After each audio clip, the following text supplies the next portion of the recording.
Muy buenas noches, amigos y amigas, ¿cómo están? Les saluda Mario Sánchez y en el día de hoy vamos a hacer un análisis muy interesante sobre una posición que en su momento teníamos abundancia, pero que lamentablemente en la actualidad tenemos dudas y pocos nombres de jerarquía para ocupar dicha posición. Obviamente nos estamos refiriendo a la posición del delantero centro. Espero les guste el video, así que por favor vayan dejando su like, dejando por supuesto su suscripción en caso de que no lo hayan hecho, comentarios, preguntas, inquietudes, sugerencias, críticas, pueden dejarlas en los comentarios para que así podamos interactuar. De igual forma, la recomendación de siempre, descargar la aplicación OneFootball para que puedas estar enterado de lo mejor de tus deportes, equipos, ligas y competiciones favoritos, resultados, alineaciones, videos, noticias y más por esta gran aplicación. El link está justamente en la descripción de este video para que puedas unirte a la familia de OneFootball. Como les comentaba, hubo una época en la que teníamos a Salomón Rondón, Nico Fiodor anotando muchos goles en la primera edición de España, en donde cada día veíamos sus partidos y nos alegraba un montón ver cómo le podían marcar al Real Madrid, en el caso de Miku, al Barcelona, en el caso de Salomón Rondón, competirle equipos como Valencia, Atlético Madrid, Villarreal, Athletic Bilbao, entre otros, ver que teníamos una joven promesa en la posición como Joseph Martínez que se iba puliendo en el fútbol suizo y que estaba demostrando desde las categorías juveniles y en la Copa Libertadores con Caracas el gran talento que tenía. Sin embargo, en tiempos actuales nos encontramos con mucha incertidumbre en la posición debido al mal momento de varios arietes que tenemos. Caso del mismo Salomón Rondón, que actualmente se encuentra sin equipo, que en año y medio ha anotado un gol en liga con el Everton. Lamentablemente, sus cifras y su nivel actual no son el mejor, más allá de que en la selección ha seguido convirtiendo de forma eh, ocasional con la Vinotinto, sobre todo en partidos amistosos recientes, pero ¿es suficiente con Salomón Rondón en la titular para poder aspirar al Mundial de 2026? Yo creo que no. No con este Salomón Rondón que lamentablemente cada vez va hacia abajo y habrá que ver cuál va a ser el salto o el bajón que dé actualmente a nivel de competitividad, pero creo que es un bajón necesario tomando en cuenta el ritmo, el nivel y la ausencia de goles y confianza con la que le hemos visto últimamente. En este mercado de invierno seguramente vamos a tener noticias sobre él. Yo creo que aún puede mantenerse en el continente europeo, pero seguramente en una liga inferior a la de Inglaterra, aunque siendo sinceros, prácticamente todas lo son, pero yo creo que puede salirse un poquito más del top 3, top 4 ligas europeas para que, por supuesto, Salomón Rondón tenga más rodaje y recupere su ritmo goleador.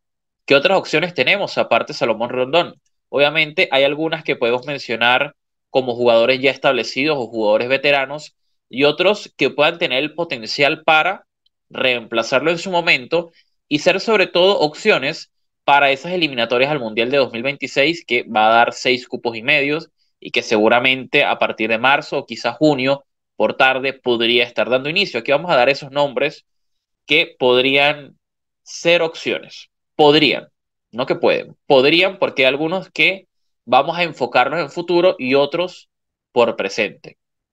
Hablamos ya de lo que es actualmente Salomón Rondón. Hablamos un poquito de lo que fue Joseph Martínez, pero también hay que hablar de lo que es actualmente Joseph Martínez, un jugador que se ha mantenido en los últimos años en la MLS con Atlanta United, que lamentablemente por lesiones en los últimos años no ha podido tener esas cifras goleadores de antaño en sus primeros temporadas con el Atlanta United, pero no deja de ser un jugador letal en el área que ha mejorado mucho en el juego aéreo, más allá de que la MLS obviamente no tiene el fuerte justamente por esa zona, pero creo que puede ser una opción más que valedera.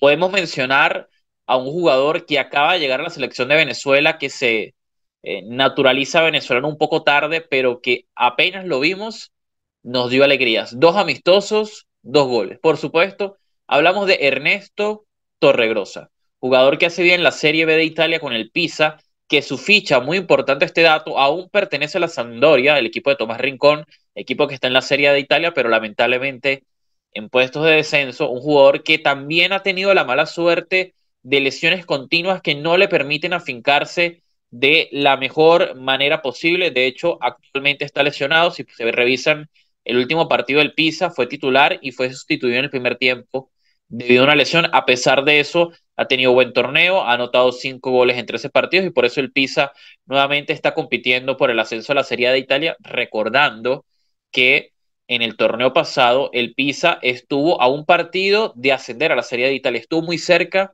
de convertirse en el tercer equipo que ascendía a esa categoría y pues ahora estarán peleando nuevamente por eso. En el torneo pasado, Torregrosa jugó solo la mitad de temporada en el Pisa a partir de enero hasta mayo y puede anotar 8 goles en 21 partidos, ahora lleva 5 en 13 y esperar tener nuevamente una justamente oportunidad que en la Serie A de Italia, en donde dejó un muy buen sabor de boca con el Brescia, el equipo en el que compartía con Chancellor, donde anotó 7 goles en 25 partidos, siendo un equipo Brescia que poco generaba a nivel ofensivo y que él se encargó de encontrar y fabricarse en ocasiones dichos goles. Luego tuvo una oportunidad en la Serie A de Italia con la Sampdoria, en donde nada más pudo anotar un gol. Las lesiones tampoco le permitieron tener un ritmo mayor, pero Torregrosa, más allá de su edad, que es un jugador que tiene, vamos a revisar por acá, 30 años, creo que aún puede aportarle cosas interesantes a la selección y lo ha demostrado en los 2 amistosos que ha disputado. Sergio Córdoba, un hombre que de pronto no es el más querido por muchos, pero que no se puede negar que ha tenido un subidón de nivel bastante importante en este 2022 con su gran temporada que tuvo en la MLS con el Real Salt Lake, equipo en el cual estaba cedido por parte del Augsburgo. Él tiene contrato con el Augsburgo, si la memoria no me falla, hasta 2025 y anotó 11 goles en la MLS en el torneo pasado. Creo que incluso anotó más que Joseph. Joseph creo que hizo 10.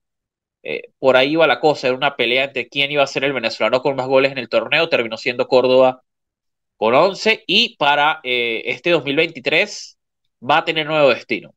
No va a seguir en Real Salt Lake y tampoco se aspira a que regrese al Augsburgo, así que lo más probable es que veamos un nuevo destino para Córdoba. Y yo vería interesante la posibilidad de regresar a Europa, quizás a una liga no tan competitiva como la alemana, pero por ahí veo las cosas y no se los digo a modo de información, sino de opinión, después del renacer de Córdoba, que en ese 2022 hizo más goles que todos los años que estuvo en la Bundesliga, tanto con el Augsburgo, con el Arminia Bielefeld, que es un jugador que si tiene confianza, creo que puede formar parte de la selección, más allá de que seguramente algunos en los comentarios me van a matar por esto. Hay que seguir la lista y creo importante mencionar la posibilidad de un jugador que nunca ha jugado con la selección de Venezuela, nunca. Tuvo una convocatoria, si no mal recuerdo, que por una lesión no pudo asistir. Y que lamentablemente, al igual de Torregrosa, son jugadores que las lesiones son el pan de cada día para ellos y eso no les ha permitido asentarse.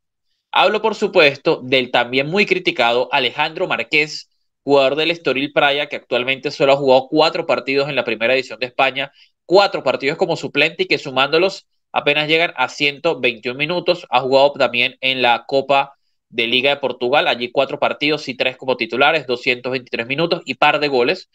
A nivel de minutos y relación con goles es un buen ritmo. Anotó un doblete contra el Académico Viseu el pasado 1 de diciembre, un partido que perdieron 3 goles por 2, pero que sigue sin asentarse del todo. En el Mirandés le fue muy bien la temporada pasada, la 2021-2022, en donde llegó a anotar hasta 7 tantos con este equipo, sobre todo teniendo un ritmo muy importante en los meses de enero, febrero, marzo. En la segunda parte de la temporada vimos a un Alejandro Márquez más enchufado y recordar que este jugador aún pertenece a la Juventus, Juventus de Turín, equipo con el cual tuvo una convocatoria muy importante en el 2020-2021, un partido que el Hellas Verona empató 1-1 contra la Juventus y todo parece indicar que el venezolano iba a debutar con la Juventus, siendo así el segundo jugador venezolano en debutar con este equipo. El primero fue Tomás Rincón, pero lamentablemente y curiosamente, la Juventus en ese día solo hizo 2 cambios de 5 que ya se podían permitir.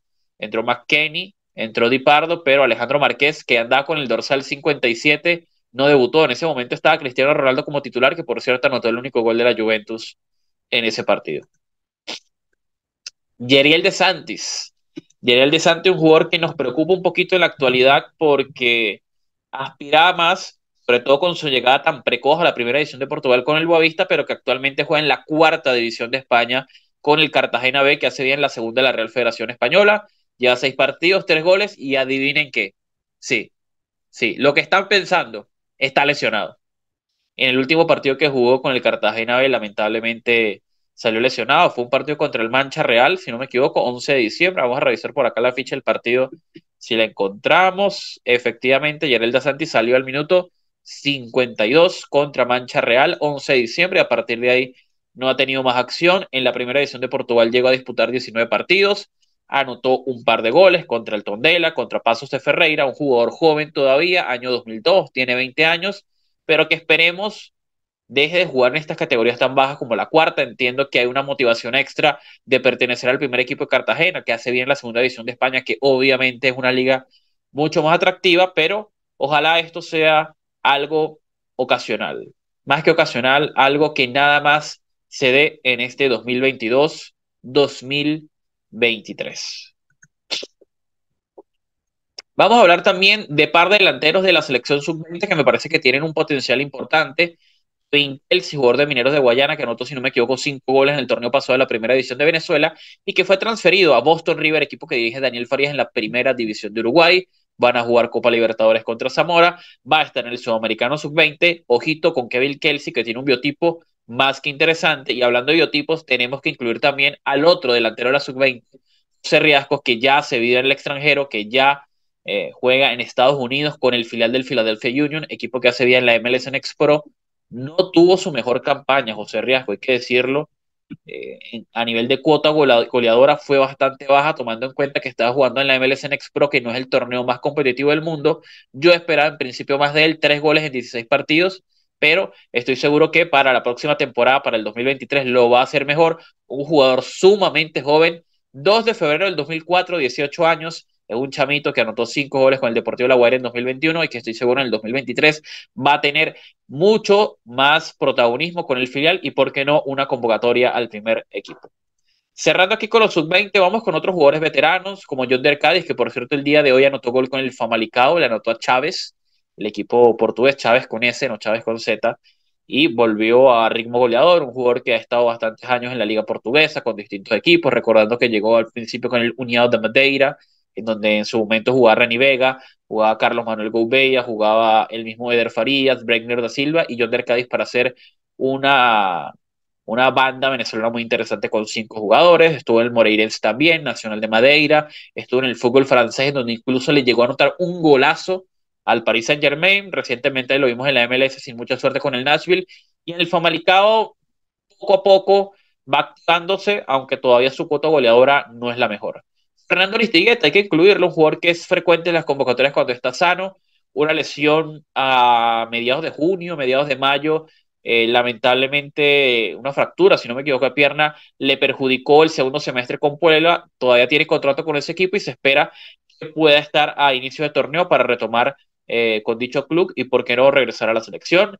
Eric Ramírez, flamante fichaje del Slovan Bratislava, el equipo más grande del fútbol de Eslovaquia. Estuvo en la segunda división de España con el Sporting de Gijón, le fue muy mal, no anotó ningún gol y ahora con el Slovan Bratislava llega a 3 goles en liga en 16 partidos. No es la mejor cifra, fue más importante, por supuesto, en competiciones europeas, sobre todo ayudando a este equipo a clasificar a la fase de grupos de la Conference League con un doblete muy recordado, sobre todo con un gol de chilena contra el Zielinski, y de esta forma ha podido ver acción en las fases previas de este torneo y en la fase de grupos. Eric Ramírez, jugador que perfectamente puede estar en la selección si anda enchufado. Todos los jugadores que estamos comentando depende de su ritmo, dependen, en caso de los jóvenes, de que ese potencial que tengan lo transformen en una realidad, pero son jugadores que si cumplen esas características perfectamente pueden ser convocables. Jesús Ramírez, un delantero que me gusta mucho, que dio el salto de la segunda división de México a la primera división de Portugal con el Marítimo. Era jugador del Atlético Morelia, anotó a ver cuántos goles, 11 goles en su último torneo con Morelia,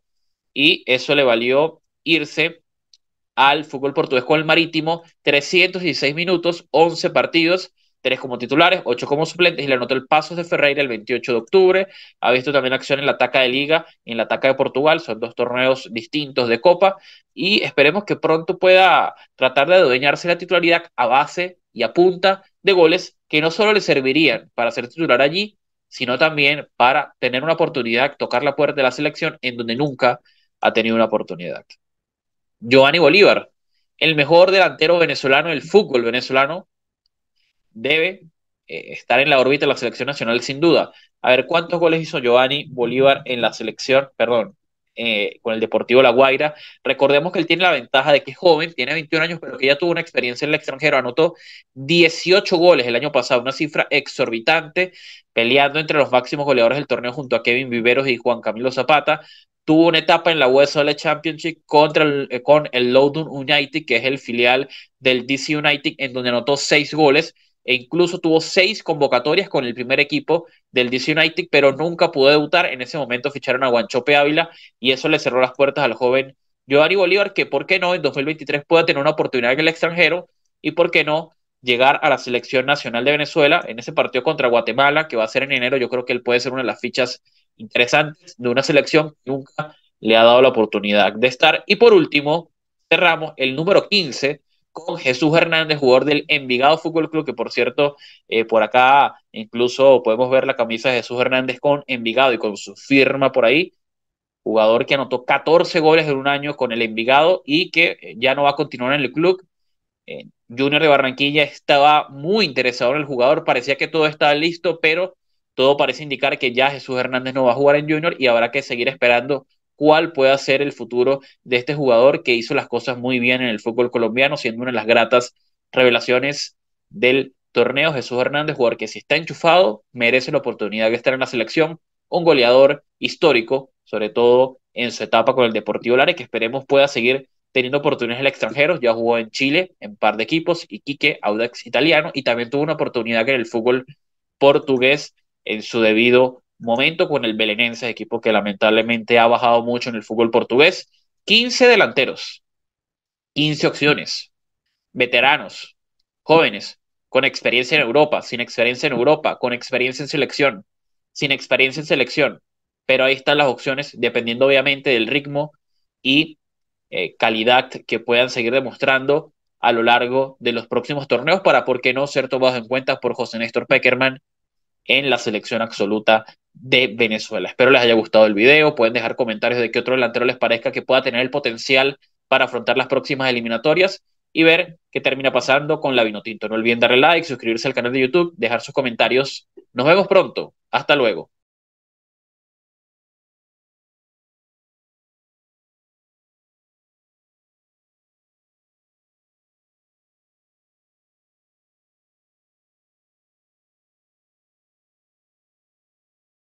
Hola amigos, ¿cómo están? Espero todo marche bien. Saben que tener un canal de YouTube y también manejar redes sociales como Twitter e Instagram es algo muy divertido, muy espontáneo, pero que lamentablemente monetizarlo nunca resulta sencillo, sobre todo para las personas que no trabajamos en distintos medios como radio o televisión.